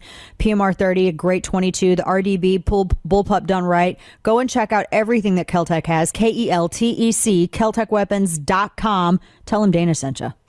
Giving you the facts from Anchorage to Alabama. It's Dana Lash. At Dana Lash on Twitter. Official Dana Lash on Facebook. And we have a number of things getting into. So let's go ahead and kick it off into some quick five. It's time for Dana's Quick Five. Okay, so my friend Amelia posted this as well, and I don't understand what this is. So I'm from the Midwest, and I've never heard of the phrase funeral potatoes. So in 2016, Augustin Farms introduced a prepackaged kit called funeral potatoes. Like the types in the cheesy potatoes that you put in a casserole dish. Potato casserole is what we call it, with the crunchy stuff on top. And so my friend Amelia, that's where I saw it first on Instagram. She put it up and she was like, what in the world is this? It's funeral potatoes. It's what it says on the Augustin Farms package. And they actually made this. They said the marketing on the back literally says potatoes to die for. That's a thing. This is brilliant marketing, by the way. It's because so many people could not believe that this was the actual packaging, so they all shared it. It is so good. So good. So a dude snapped up the Carnival Cruise Snapchat handle and got a free cruise to give it up. WTVR. I think that's kind of that's cheap. I would have been like, cruises for life. I don't do cruises because I have a thing with boats and also motion sickness, and so I'm terrified. I'm goats, spiders, crickets, and boats. Yeah, cruises. So this is Prince Edward, Virginia, a Virginia teenager from the area. He had the Snapchat handle that was literally named after Carnival Cruise Lines. And the cruise wanted to get the handle before they launched its newest ship, Carnival Horizon. So they told him that you can have a free voyage in exchange for the handle. And so, yeah, I mean, and they planted billboards and signs throughout the whole town. And they were offering, they were advertising, Shaquille O'Neal working with him, calling him the chief fun officer. And so they went to his house and they literally had a sign that said, "Hey, prospect, does anyone know Darian?" And they were trying to do everything they could to get this handle back from this kid. This is hysterical. This is sounds like a Parks and Rec kind of, but only one? Because that's worth some money. I hope someone was telling this kid, get paid. Oh my gosh. Anyway, but he didn't. He's all happy about it, but that's funny. An Obama judge rules that the 40-foot cross monument honoring soldiers killed in World War I is somehow unconstitutional, according to Daily Wire. This is so ridiculous. This is I want to say this is in Maryland. It was Fourth Circuit Court? I think it was the Fourth Circuit Court. But they said it's in Bladensburg, Maryland. They said it was unconstitutional. It's a World War I memorial peace cross. It's been there since 1925. It's funded by the American Legion and local families. And it has a plaque of all of the 49 Georges County men who were killed in World War I. And the Fourth Circuit ruled against it. This is insane. So coming up, Sherry DeWitt joins us from WDBO, and she is going to tell us the latest. How did the widow of Omar Mateen get acquitted? She'll explain. Stay with us. Stream the podcasts. Tell your Amazon device, Alexa, play the Dana Show podcast. At D-Lash on Twitter, official Dana Lash on Facebook. I think I was pretty surprised when I saw the verdict today in the case of the wife of the terrorist who shot up Pulse nightclub in Orlando. And there were a lot of things, we were talking about it a little bit earlier. There was just so many things that didn't make sense to me. And, the fact that she, apparently went along when he was scouting out his first place, and she, it seemed to, in some ways, kind of be counseling him, encouraging him to lie about their whereabouts and all of this stuff. But, the defense was saying, well, she's just too dumb to know what she's doing. And I don't know if that worked apparently it did, because she was acquitted. Joining us right now, legal analyst from WDBO, Sherry DeWitt, who has followed this story. Sherry, thank you for joining us. I mean, it's shocking to me because of everything that's been put out there. How do you think, I guess the defense made their case, but what do you make of this outcome? Was this shocking to you? It was not shocking to me, Dana. I thought that would be the result when a lot of the things that the prosecution started out saying turned out, based on the evidence, not to be true. For example, they said that they both cased out Pulse ahead of time. Well, the defense showed that wasn't true. And in a case like this, the prosecution did put on credible evidence that she could have aided and abetted. But credible evidence isn't sufficient. They have the burden to prove it beyond all reasonable doubt. And I just don't think they did that. Yeah, they did. They set up a very good case. Prosecution was very convincing as well. The defense was saying, well, she was easily manipulated. She had a low IQ. She was abused by her husband. And, jurors, they went for that. It's kind of difficult, Sherry, to say that a mass murdering terrorist wouldn't be abusive, perhaps to his wife at home either. So I guess that's what, the jury, ultimately that's what they believed from what the defense showed them. Right. And they showed that she was, through the expert testimony, Bumpkin, that she was easily susceptible to suggestion and that her IQ was only 84. So those kinds of things, I'm sure, had an influence on the jury. There was the one thing that stuck out to me, and correct me if I'm wrong on this, because I'm remembering just from what everything was shown that was happening in the courtroom, prosecutors were saying that she had been texting him, encouraging him to lie to, I think it was her parents, as to where their whereabouts were going to be that evening. Did that? I mean, because that was what prosecution had presented. How did the defense handle? Because how did the defense kind of, I guess, have that dismissed in terms of that's not anything that's going to be enough to, be used against her, really? Well, because there was also a text from her during that period of time saying, "Where are you? What are you doing?" Showing that she didn't know what he was doing. And the whole thing with the Nemo, right? Basically, the defense was saying that she didn't know. He pulled the wool over her eyes, too. By having affairs that she didn't know about. He would say, "Well, I'm going to go out with my friend Nemo," right? So then he said, "Well, just tell him I'm out with Nemo." Well, she thought he was out with Nemo. So there were different explanations for those texts. Right. Did she change her story to investigators when she was talking with because I know that FBI had spoken to her just not hours afterwards, and it seemed that her story had changed. She said that she was coerced. Defense was, at least that's what defense was presenting. Is that, I mean, ultimately, obviously she was acquitted, so that apparently the jury didn't feel that she was.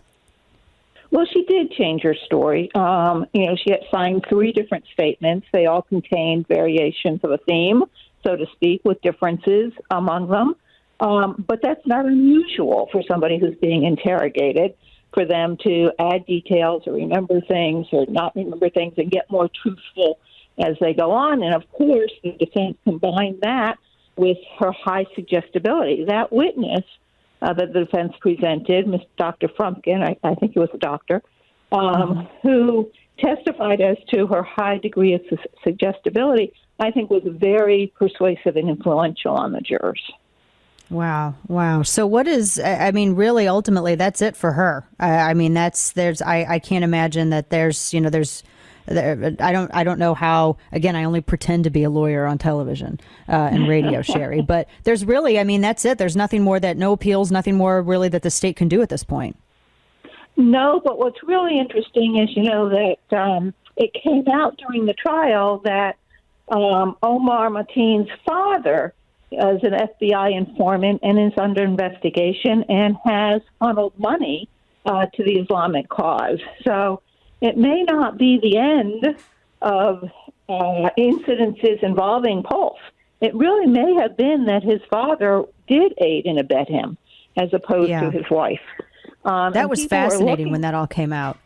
Right, it really because they had said that Omar Mateen, that even though FBI apparently was keeping him under surveillance to a certain extent, that there was some sort of demonstrated leniency because, and I know this is what her defense was saying, the wife's defense, that because his dad had been an informant, but then he went from being under surveillance to, apparently the report was too, that he had then went from that to be considered a suitable informant for the FBI, which I found all of that just bizarre. Right. He was at the same time an informant and under criminal investigation.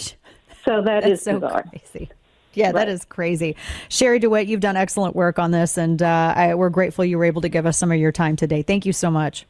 You're welcome, Dana. Thank you. Take care. Yeah, that is, goodness. That is, I mean, I guess I can say, and thanks to WDBO for that as well. And it's our station there in Orlando.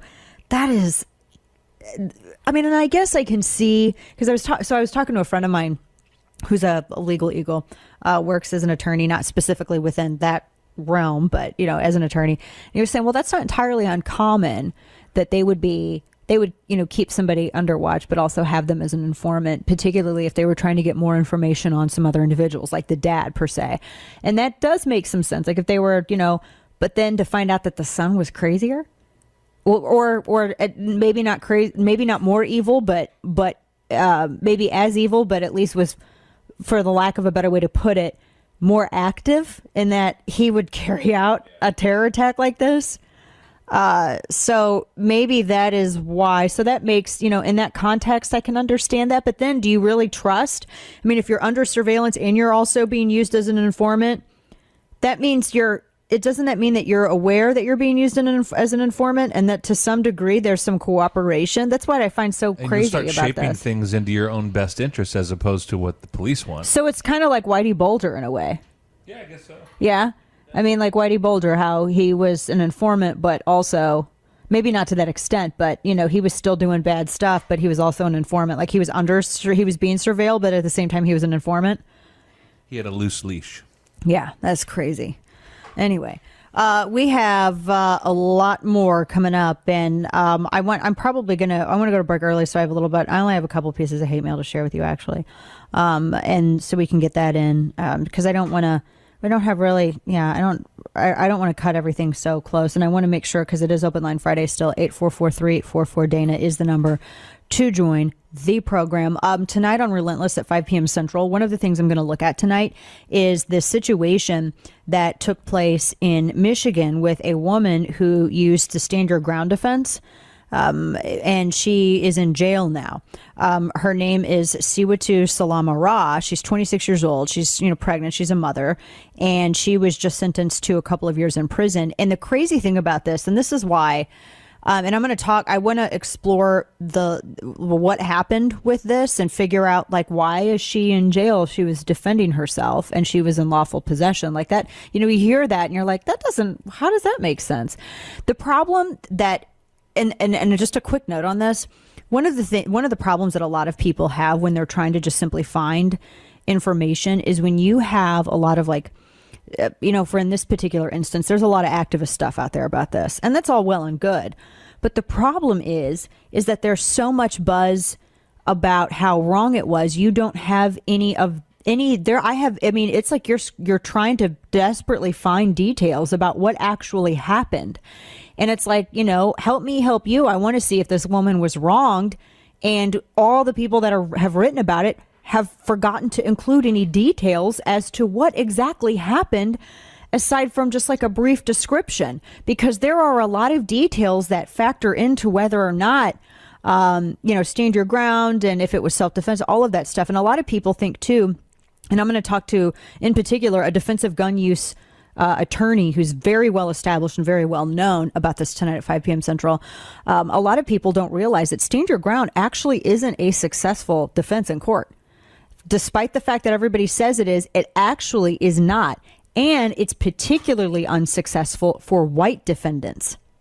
Those are statistics. When I wrote my first book, now I don't know if it's changed since about 2014, 2015.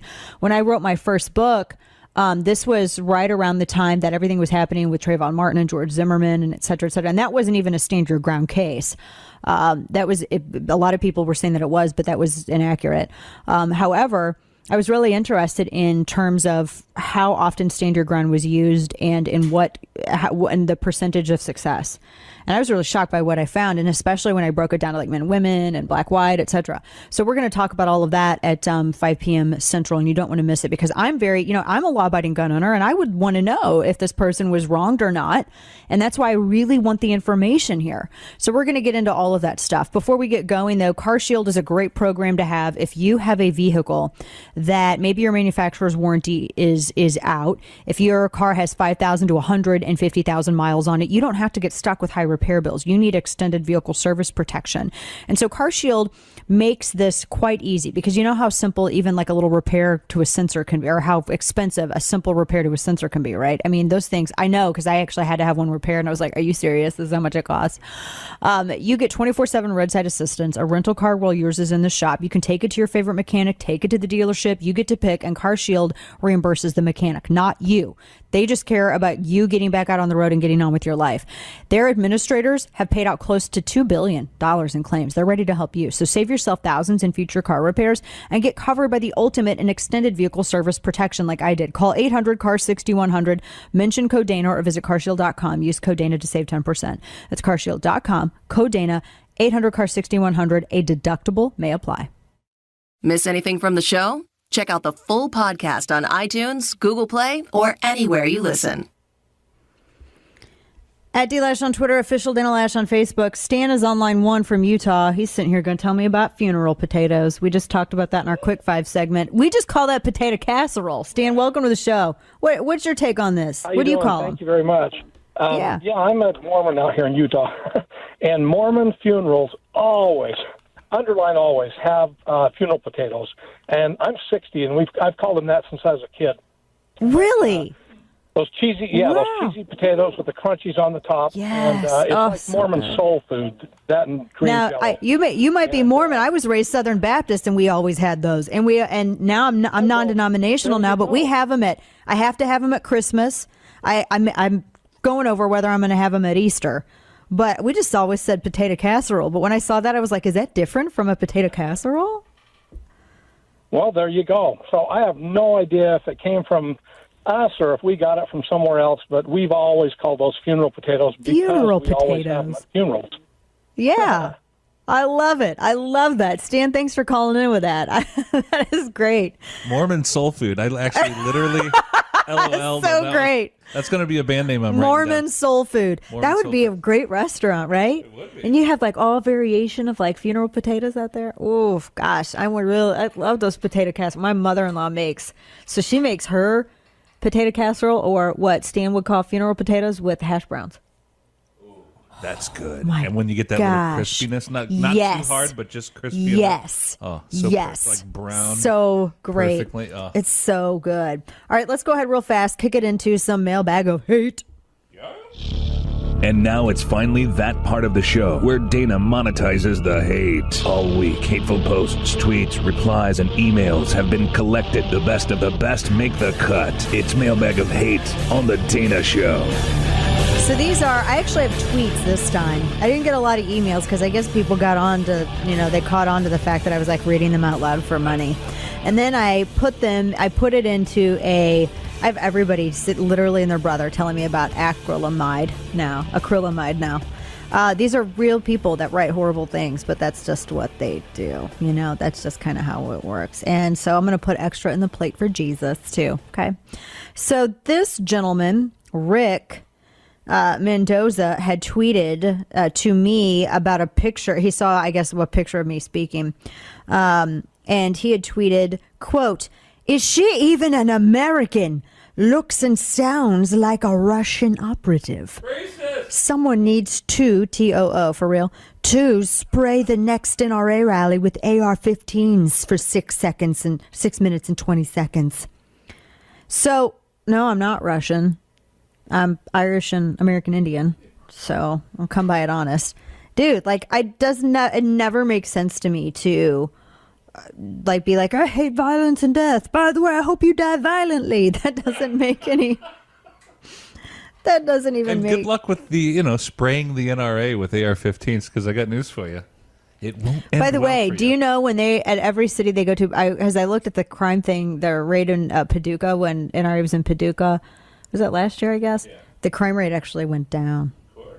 Isn't that pretty unbelievable. I'm like, oh, actually, it's not unbelievable. I mean, it's, anyway.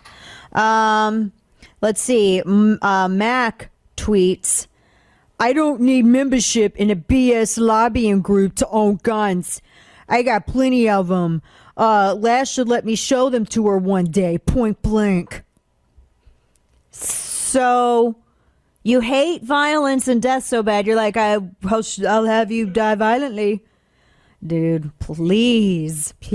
But no, these are the people that day in and day out. By the way, 99%, actually pretty much 100%, actually 99.9% of anti-gun advocates have been this foul. This is not an exaggeration. My Twitter feed is open and totally public. You can go and look through my mentions. It's that bad. It is that bad. But you know what? I ain't dissuaded because the war has been won already. As Sunday will prove. Kane, today in stupidity. Oh, yeah. Keith Ellison is out there. Farrakhan's best friend. Mm-hmm. He's out there saying that just government paying you a basic wage sounds like a brilliant idea. I personally do think that universal basic income is an idea that has a lot of merit. There are some pilot programs going on right now in the United States. Stockton, California is working with a program, and there's some different ways to work with it. Yeah. So they're just That looking to doesn't- hype up welfare is all they're doing. That's what it to sounds the point like. of socialism. That doesn't even make any sense. But anyway, folks, it is Good Friday or Bad Friday, depending on how you kind of want to look at it. But one of the things I saw this from Bob Goff today. Darkness fell and his friends scattered. Hope seemed lost, but heaven just started counting to 3. Please remember and always be, we have to work every single day and nobody perfect, but just remember the sacrifice, right? And I hope you all are in church on Sunday. God bless you all. I'll be back with you on Monday.